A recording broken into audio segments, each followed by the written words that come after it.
আপনাদের সাথে আজকে যে খাবারটা শেয়ার করব এই খাবারটা আসলে পুরাটা রেসিপি শেয়ার করতে পারবো না, কারণ এই ফার্স্ট টাইম বানাইতেছি। চেষ্টা করতেছি, দেখি পারফেক্ট হয় কি না। তারপরে পারফেক্ট হইলে ইনশাল্লাহ পুরা রেসিপিটা তোমাদের সাথে শেয়ার করব। তো বড় বড় রুটি বেলে নিচ্ছি আর চাকুদা কেটে, বুঝতেই পারতেছো, মোমো বানাইছি। আর মোমোটা উপরে ভাপে দিয়ে দিছি কিছু, আর নিচে পানিতে কিছু সিদ্ধ দিছি।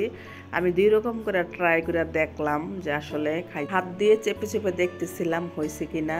তো আলহামদুলিল্লাহ হয়ে গেছে। তো এখন নামায় ফেলবো। আর নিচেরগুলা ঝালনি চামিচ দিয়ে উঠাই দিচ্ছি।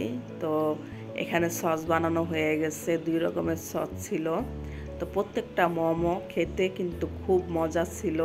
আর অরেঞ্জ কালারটা যে আমি বানাইছি, এটা কিন্তু গাজরের রস দিয়ে আমি ময়দা দিয়ে ডো বানিয়ে রাখছিলাম, সেটা দিয়ে বানাইছি। দেখো মাশাল্লাহ কত সুন্দর কালার হয়েছে।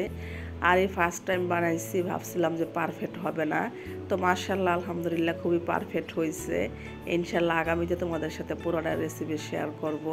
আর বাচ্চারা তো রেস্টুরেন্টে গেলে খেলে আসলে ওদের মন ভরে না, অল্পতেই ওরা দেখা যায় দাম অনেক, খেতে গেলে দেখা যায় যে ওদের পেট ভরে না, মন ভরে না, তৃপ্তি মিঠে না। এই জন্য ভাবলাম যে পেট ভরে ভরে ওদেরকে খেতে দিব।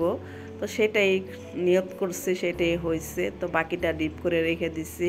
তো সবাই ভালো থাকো, সুস্থ থাকো, আল্লাহ হাফেজ। আমাদের জন্য দোয়া করো। ইনশাল্লাহ নতুন কোনো ভিডিও নিয়ে তোমাদের মাঝে চলে আসবো।